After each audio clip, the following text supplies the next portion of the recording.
Flash movie has definitely had an interesting journey, especially when it comes to its script, because we know that its script has been rewritten like 3 or 4 times, and one of those times was by Ezra Miller himself, because he wanted to convey where he thinks this character should go and what he thinks this movie should be about. And now somebody that works at Warner Brothers has basically put out on Reddit what this movie could have been like if they used Ezra Miller's script, and it's very interesting. So just keep in mind, this has basically nothing to do with the actual Flash movie that's coming out in 2022. So don't take this as like, oh, they're teasing this and this will actually happen in the movie. No, this was just a script that Ezra Miller wrote, and I just wanted to look back at this because, it's fun and interesting to see what could have been and what we could have gotten from this Flash movie. So without further ado, let's just go ahead and jump right into it to see what Ezra Miller had in store for Barry Allen in the Flash movie. The Flash has already been established as a hero in Central City, active for a year and a half in the public eye. Alright, makes complete sense. This means that the movie would take place about a year and a half after Justice League because, Barry saved the world, or at least helped save the world in Justice League. So, of course, he would become a public hero in that movie. But while it's not an origin, we're presented with flashbacks including the night his mother died, Barry getting struck by lightning, up to him even coming up with various designs of the suit, even a bright red onesie as a nod. There's even a callback to BVS of that surveillance footage scene in the convenience store scene from Barry's perspective. Alright, so it's nice that they're having the flashbacks there, which, you kind of have to do in a Flash, standalone movie here, with his mother dying, the reverse Flash there, also him getting struck by lightning and seeing how he got his powers and stuff. So I like that they're not doing a full-on origin story showing how he got his powers, but just doing like small little flashback scenes there, just to like explain it, just so in case you didn't already know about the character that well. And yeah, so Barry and Iris are no longer a couple. They tried but couldn't make it work, and more on that later. They're still close as she's the only one in Central City who knows that Barry's the Flash. I wonder how. So yeah, I wonder how too, because this is part that doesn't really make sense to me, because we know that Kiersey Clemons was supposed to play Iris West, and she was actually in a deleted scene of Justice League, but it's a deleted scene, so we never saw it, and so I don't know how people would know that these two were dating prior to this movie to show up to this movie and find out, oh, they're not dating anymore. So this part kind of doesn't make sense, but it definitely does get really interesting as the story continues here, and this is where things really start to get spicy. So Barry meets a professor, Peter Garrick, who mysteriously knows Barry's name before he even introduces himself, and basically breaks down how speed can break into time travel, but stresses the ramifications of it. So, Professor Peter Garrick, that's obviously Jay Garrick in disguise or something. So I love that they included this character in the version of the script. I don't know if he's going to be in the actual movie, but I hope he is, because he's a great character and everything. But Barry is haunted by his mother's death and a red-eyed monster from that night. His trauma and paranoia in losing another loved one is the main reason he couldn't make it work with Iris. So it makes sense that they're going to keep stressing this fact that he lost his mother and there was like this red-eyed monster, because this would probably have set up a potential sequel to do the actual Flashpoint storyline, because in this version of the script that Ezra Miller did, it was not about Flashpoint.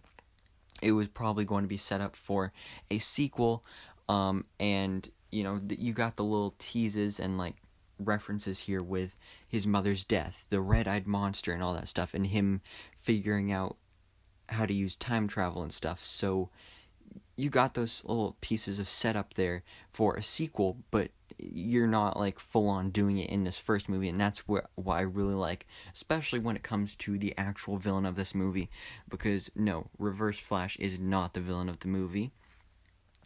But the film's plot revolves around Barry investigating a murder of a detective and Barry's mentor, John Alvins, who watched over him as a child. The investigation is botched and the CCPD catches the wrong guy, but Barry could already figure that isn't the case, so he takes it a step further and investigates it as the Flash. So John Alvins, I don't know who this is, but I watched the Flash TV series, and I'm gonna reference that multiple times in this video because that's how I know most of what I know about the Flash. But John Alvins sounds a lot like Joe West from that show, so that's just what it sounds like to me. But I mean, it really doesn't matter who he is, because in this version of the movie, I mean, he dead, so it doesn't really matter that much. But then it's revealed that Alvin's partner, Officer Lisa Snart, killed him in order to distract the CCPD, while an alpha-level metahuman, Sam Scudder, broke out her brother, Leonard Snart, in a prison convoy passing through Central City. So this is when it gets real good, and this is like one of my favorite parts of it, because Officer Lisa Snart, obviously the sister of Leonard Snart, and then Sam Scudder is breaking out Leonard Snart, and Sam Scudder, I think, is the Mirror Master in the comics, so that's great getting some more Flash villains in here. I love the Rogues, that whole team with like Captain Cold, Captain Boomerang, Heatwave, Mirror Master, the Top, and all that stuff, so it's cool to see Mirror Master in here as well. But the main villain of the movie, Leonard Snart, aka Captain Cold, he is my favorite Flash villain. I think of him as the Flash's main villain. That's really up to you on your opinion, whether Reverse Flash is the Flash's main archenemy or Captain Cold. But I honestly prefer Captain Cold. I loved seeing him on the Flash series and on Legends of Tomorrow, so I love this character, and I would have loved to have seen him as the main villain of this first Flash movie. But unfortunately, we're getting Flashpoint instead, so that sucks. But you know what doesn't suck? This script, because this thing is amazing, and it just keeps on getting better, because Snart decides to stay in Central City with Scudder to track down a scientist in hiding, Dr. Howard, who experimented on Scudder. Also, the story takes place around the winter, so Leonard's sporting that winter coat. With the help of his sister, they even rebuild his cold gun. This is just great. Just getting some more Captain Cold stuff in here. More Captain Cold and Mirror Master team up here. Captain Cold, or I guess Leonard Snart, at least so far, is wearing the comic accurate, winter coat thing, which is awesome. I love that. And they're going to rebuild his cold gun, which is amazing. But the Flash eventually tracks them down at their hideout and finds himself hopelessly outgunned. Scudder's abilities catch Barry by surprise, while Snart freezes Barry's leg and breaks it, forcing him to run away. On top of that, the Flash is framed for killing Alvins. He barely makes it out alive when chased by the police. So this is some crazy stuff here.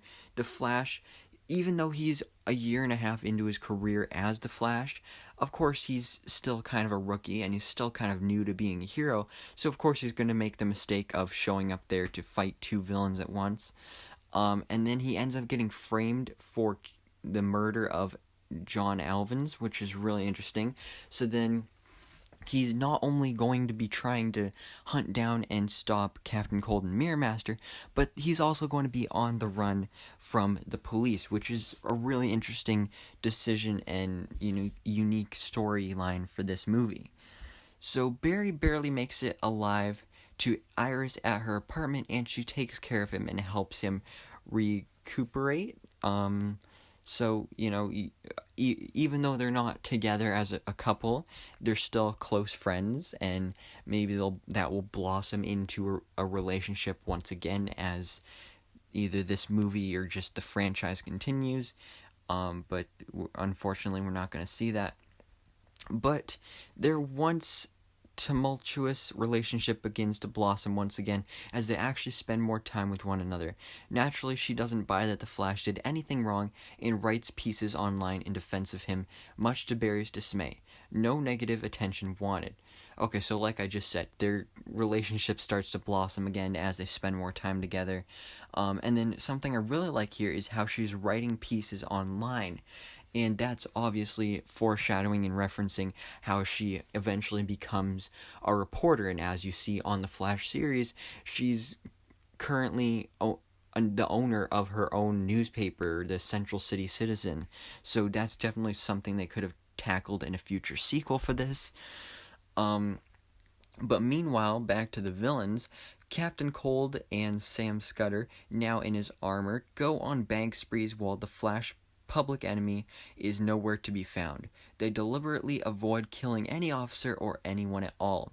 So now Leonard Snart is officially being called Captain Cold, and Sam Scudder has his Mirror Master armor, so that's really cool. And the Flash is still public enemy number one.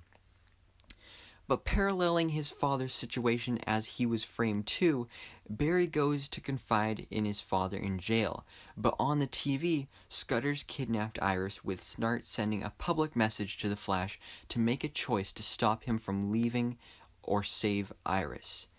Naturally, he picks Iris and is forced to get back in the suit. So, Iris is kidnapped. Perfect villain plan. I mean, I don't know how the villains know that Barry is the Flash, but, you know, this is just basically an early draft of what the script would have been, so I'm gonna let it slide. But I really like this, and then we get into a violent confrontation on the bridge where the Flash finds himself surrounded by police while trying to take down Scudder and is forced to fight both of them. Iris is killed in the crossfire. Now, this is where you find out that this movie has real stakes. Iris is literally murdered. I don't know if she's murdered by Mirror Master or the police, because it just says caught in the crossfire. But this would just be crazy and insane, and I would love to see this. But then things get real crazy here, because impulsive and enraged, Barry runs fast enough in order to time travel to save Iris, but lands in an area of the Speed Force which is much more frightening than he anticipated. So he's time traveling, a great use of that power, and I mean, it makes sense, because I mean, you can't kill off Iris West, because she's literally his main love interest, and really his only love interest as far as I'm aware. But now he's in the Speed Force, so that's really cool, and he glimpses a familiar red-eyed demon briefly before being attacked by a zombified version of a Flash.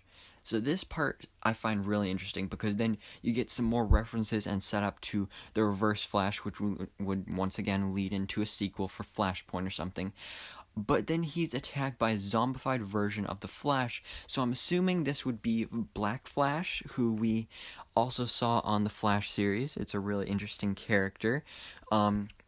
But obviously just like a small cameo role here in this movie, but still, I mean, the more Flash characters, the merrier, because I love all these little references and cameos here.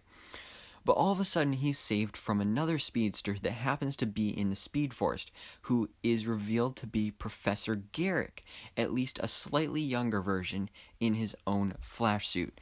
So once again, very similar to what they did on the Flash show. You had that younger version of Jay Garrick, except that actually turned out to be a bad guy, but I don't know where they would have been going with this, but obviously you have two different Garricks, which is really confusing, because the Professor Garrick knew who Barry was and knew about the Speed Force and everything, but then this actual Jay Garrick person doesn't know Barry or anything like that, so I don't know where they would have been going with this, but it's just cool to have seen Jay Garrick in this movie, both young and old versions.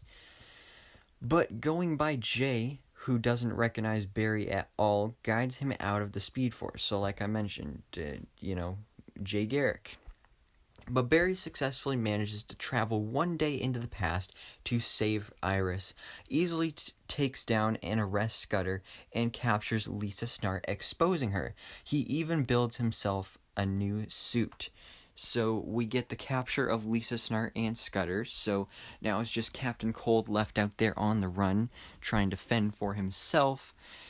But then the Flash, or Barry, built himself a new suit. So this is what I really look forward to, and I hope we get in the actual movie, is a new suit from the Flash, because, the suit he had in Justice League, it's fine, it looks okay, it's good enough, but I really don't care for it, honestly. So I really want a more comic accurate suit that's not so, like, geometric and, like, metallic and stuff, because it just looks weird. So I hope he does actually get a new suit in the actual movie. But with nowhere left to go, Snart lures Flash into an abandoned subway tunnel, injecting himself with an untested dose of Howard's formula as his plan B to give him abilities. Now, this is what I really like about this, because when you have a character like Captain Cold, obviously he's going to only stick around for one movie, and it's not like he's going to be the main villain of more than one movie. So you want to kind of go out with a bang and do everything with this character that you want to do with the character in this one movie. So one of the more recent things with this character, I think in the whole DC Rebirth thing that they did in the comics, was that Captain Cold actually got ice powers and stopped using his cold gun. So that's something that they're obviously incorporating in this movie. So I like how he started out as regular Captain Cold with the gun and everything, and then you move on to the DC Rebirth version with the powers and everything. And it's really interesting. So I love this. So then you get two different looks for Captain Cold, with his like ice gauntlet things once he gets his powers, and then with his coat and his gun and everything before. But now a metahuman, he's able to manipulate colder temperatures and freeze objects. This leads to an epic battle with the Flash. His speed is weakened by the cold, so Flash has to contend with other options in beating him, to which he does in a physical brawl, to which he's barely successful. So obviously the Flash is going to win, but that's why Captain Cold is, in my opinion, the Flash's archenemy, because literally the whole point of Captain Cold is that his powers, or gun, depending on which version of him it is literally the Flash's weakness. The Flash gets cold, he can't run as fast. But then, this is a part I don't really like so much, but I mean, I understand it kind of has to happen. So, unfortunately for Snart, the cold temperatures overwhelm his body as he's unable to suddenly adapt to them, and it ends up killing him. So that's sad that he would die in this movie, but at least they would have done him justice, because from what I can tell from this version of the script, and from this plot synopsis, he would have been a great character in this movie, and I would have loved to see this. Even if he dies, you know what, that's fine. I would have liked for him to live on and maybe join the Legion of Doom or something. But just to have seen him in this movie like this, in this awesome way, with his powers, with his gun and everything, I feel like a death would have been earned. Because, some villains, when they die, it's like, I wish they wouldn't have died, because I wanted to see them continue on, because they didn't really do much in this movie. But I feel like they did Captain Cold enough justice in this movie for him to die, because, there's not really much else you could do other than Legion of Doom. And, yeah. So now the Flash is proven innocent thanks to help from Iris. Barry and Iris are finally back together. Happy times. So, as I predicted, Barry and Iris would get back together. Makes complete sense. He's, free. He's proven innocent, so that's all good. But with the truth revealed, Barry meets with Professor Garrick again. Garrick is deliberately vague with his words, but assures him that two speedsters cannot exist at the same time, meaning that Jay is powerless. It's heavily implied that Jay Garrick is from another timeline or universe altogether, as there hasn't been a history, any existence of any other Flash, but it's deliberately left ambiguous. So probably some more setup for a future sequel there with Jay Garrick and everything. But then Garrick gives him a ring for his new suit, assuring him that I don't need it anymore. So I guess Jay Garrick kind of retired, but it's cool that the Flash would be getting his Flash ring. That's always a part I've loved about the character, how he's got his Flash ring, and then his suit can just like shoot out of the ring, and then you can just speed into it, so that's really cool. But finally, he warns Barry not to play with the fabric of space and time, as it can create some kind of paradox. What kind of paradox, do you ask? Well, I'm thinking maybe a Flashpoint paradox. So this is probably the biggest piece of setup that you would have for the sequel to do Flashpoint with the reverse Flash and everything, because, it's kind of like with a kid. Like, apparently a parent tells their child not to do something, they're going to do it. So Jay Garrick told Barry not to mess with the fabric of space and time because it'll create a paradox, but Barry loves his mommy, so he's going to go back in time and bring her back to life, and he's not going to listen to Jay, and then he's going to be creating the Flashpoint paradox and all that stuff. So that would have been fantastic. But then the final scenes show Lisa Snart in jail swearing to avenge her brother and vows revenge on the Flash for killing him. And Barry's sitting with his father, revealing to him that he's the Flash and assures him that his mother's killer is still out there. So once again, more setup for possible sequels here. You got set up for maybe Lisa Snart becoming an actual villain. In the Flash series, she became Golden Glider. I'm not sure if that was a thing in the comics, but that could definitely be something they could have tackled in a future movie. But then with his father talking about how his mother's killer is still out there, once again, more setup for the sequel with Flashpoint and his mother and Reverse Flash and all that stuff. But anyways, guys, this script and plot synopsis sounded amazing. Ezra Miller definitely knew what he was doing with this story for The Flash.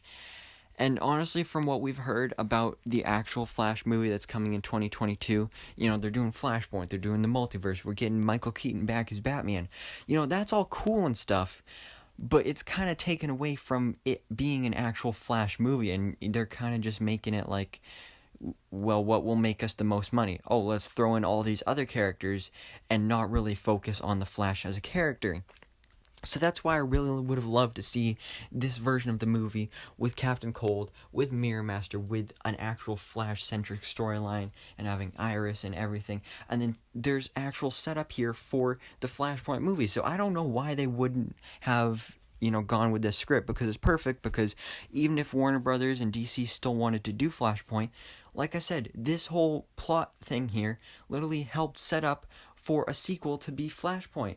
So then that would be so much better than just jumping into Flashpoint in the first movie without any setup.